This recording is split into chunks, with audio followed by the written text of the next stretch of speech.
Baik, bismillahirrahmanirrahim. Kita lanjutkan lagi untuk neraca lajur ya. Kita tadi sudah sampai di ayat penyesuaian ya. Di ayat penyesuaian kita pakai rumus sum if ya. Jadi rumus sum if ini fungsinya adalah menjumlahkan suatu ring ya, atau tabel atau kolom ya, berdasarkan kriteria yang ditentukan ya. Seperti itu. Nah, di sini yang di video sebelumnya kita contohkan kas yang nilainya di sini keluar jadi 0. Di sini kita coba contohkan yang ada nilainya, misalkan gedung di sini ya. Gedung nilainya 700.000. Kalau bisa keluar 700.000 menggunakan rumus sum if, dia jadi sum if ya dalam kurung akun underscore penyesuaian. Ini manggilnya dari jurnal penyesuaian yang kita udah kasih nama ya. Lebih tepatnya yang ini ya, mengingatkan kembali yang nama akun ini ya. Kita udah kasih nama akun underscore penyesuaian ya. Kemudian kriterianya kita ambil dari mana? Kriterianya kita ambil dari B16 seperti di sini. Kemudian di sini debit underscore penyesuaian, yaitu dari jurnal penyesuaian yang kolom bagian debit ya. Jadi di sini fungsi sum if adalah ketika di sini diketikkan gedung ya, maka semua yang ada di kolom C ini yang ada tulisan gedung ya, itu akan dijumlahkan sama dia ya, dijumlahkan kemudian di outputkan dari nilai debit yang ada di sini ya. Kebetulan di sini gedung itu cuma satu ya, nilainya di sini 700.000 sehingga di sini keluar 700.000 ya. Kemudian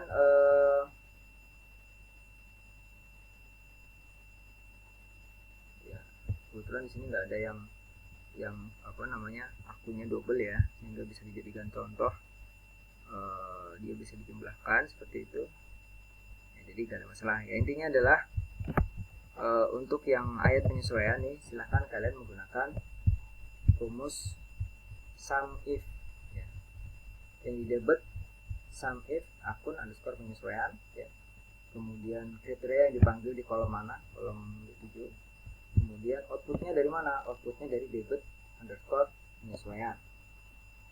Kemudian yang kredit sama, bedanya adalah outputnya dari kredit underscore penyesuaian ya.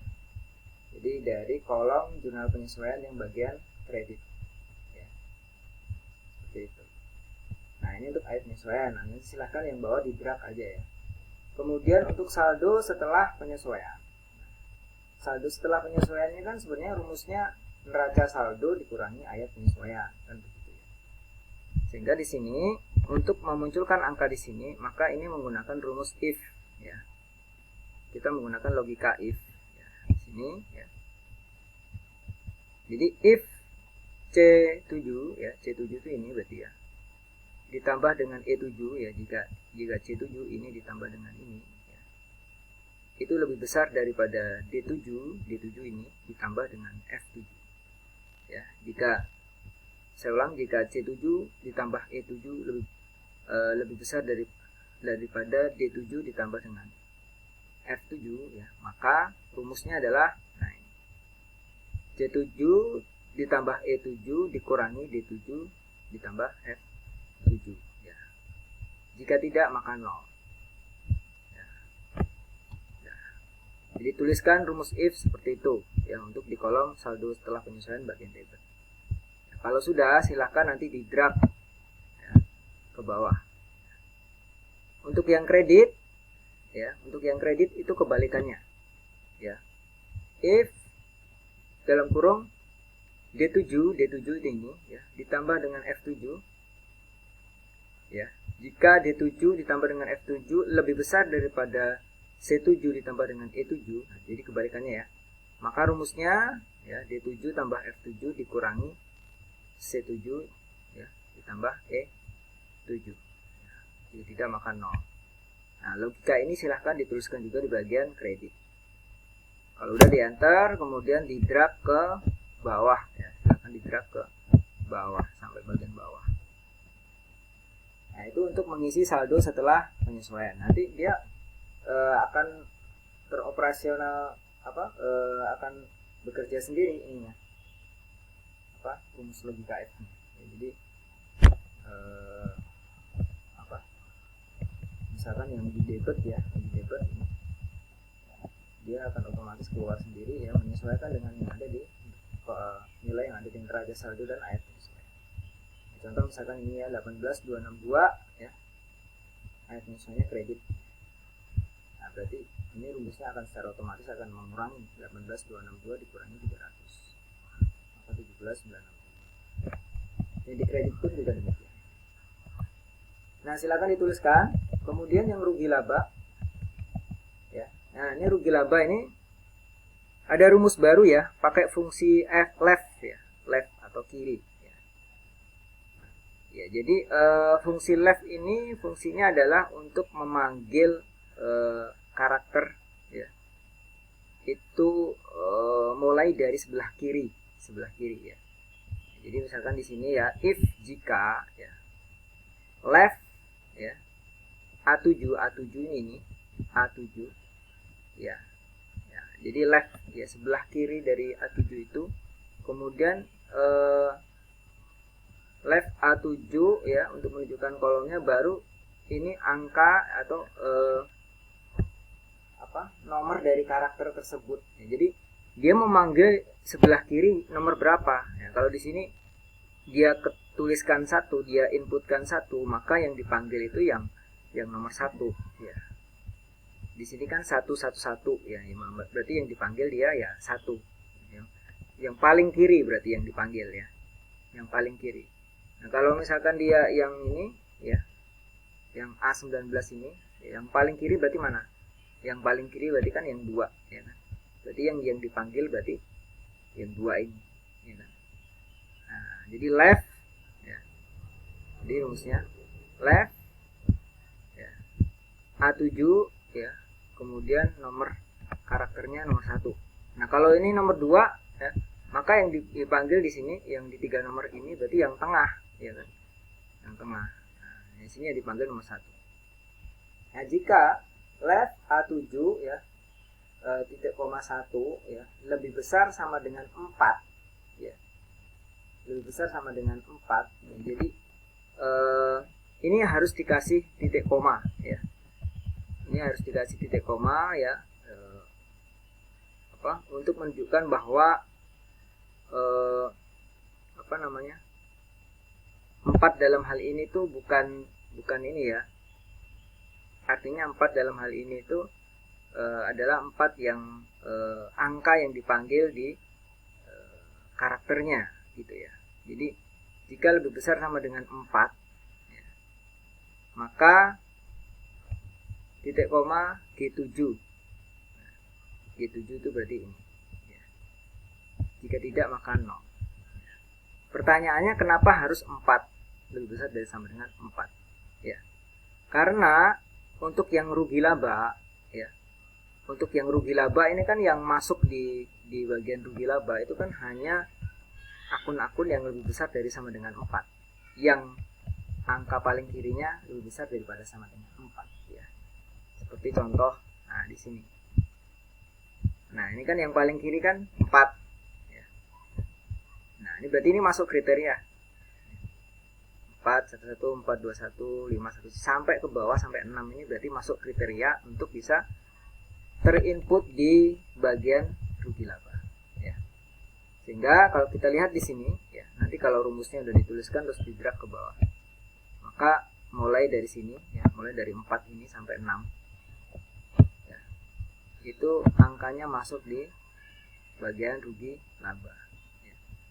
Itulah mengapa di sini rumusnya if ya left ya A7 ya titik koma 1 ya. Jadi yang dipanggil adalah angka paling kiri ya. Nah, nomor 1 kan.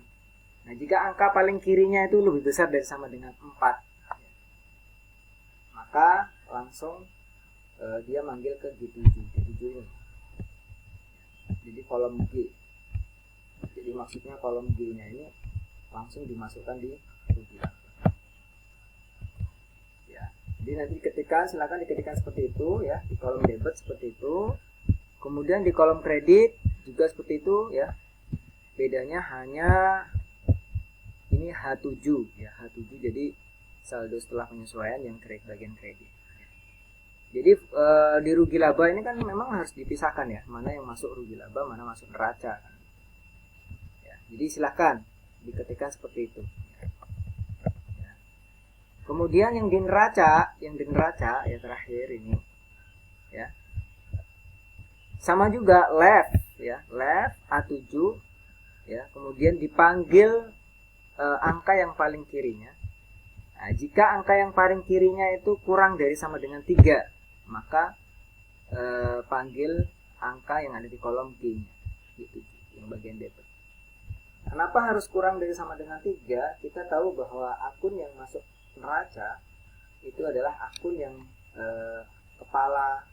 kepalanya ya, atau angka yang paling kirinya itu adalah 1, 2, dan 3. 1 itu aktiva, 2 itu liabilitas, 3 itu modal. Ya. Sehingga di sini ya nomor akun berarti dia sampai sini nanti. Nah, sampai privo ini yang masuk ke sini. Kebetulan ini privonya kan kosong saudara. Nah, jadi modal pemilik dia masuk neraca sini ke atas. Nah, seperti itu. Nanti diketikkan ya. Jadi rumus seperti ini. Yang dikredit juga demikian, perbedaannya hanya nih H7 ya. Nah, jadi fungsi left adalah untuk memanggil karakter ya, mulai dari sebelah kiri. Nanti tinggal ditulis di sini berapa? 1, 2 atau berapa? Yang keberapa maksudnya. Nah, setelah selesai semua bikin seperti ini.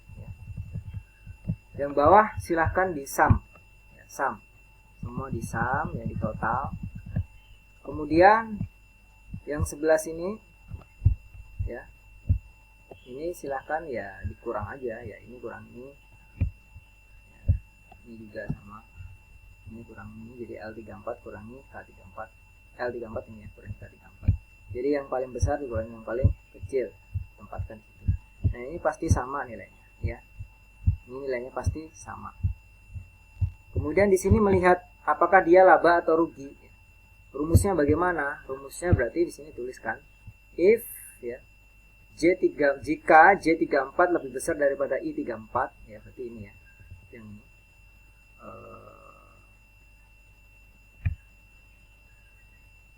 J34 enggak, ini kok ada kesalahan.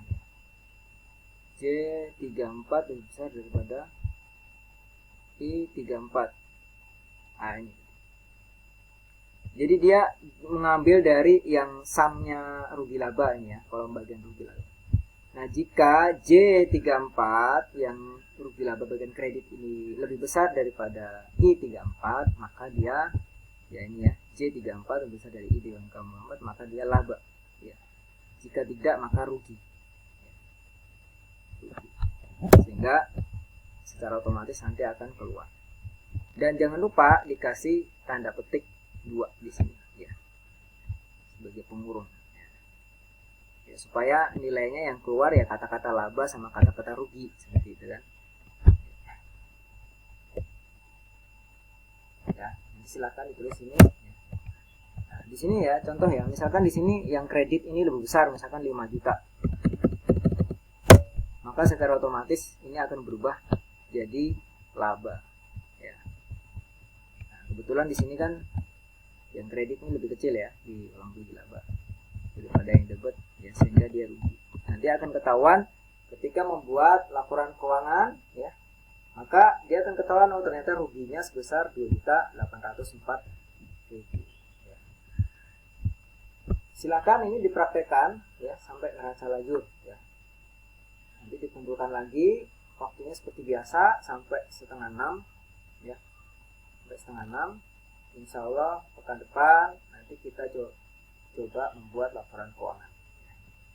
Insya Allah ini metode pembelajaran saya seperti ini ya, seperti ini untuk beberapa pekan ke depan. Nanti insya Allah di akhir sesi coba kita evaluasi semuanya. Terima kasih. Assalamualaikum warahmatullahi wabarakatuh.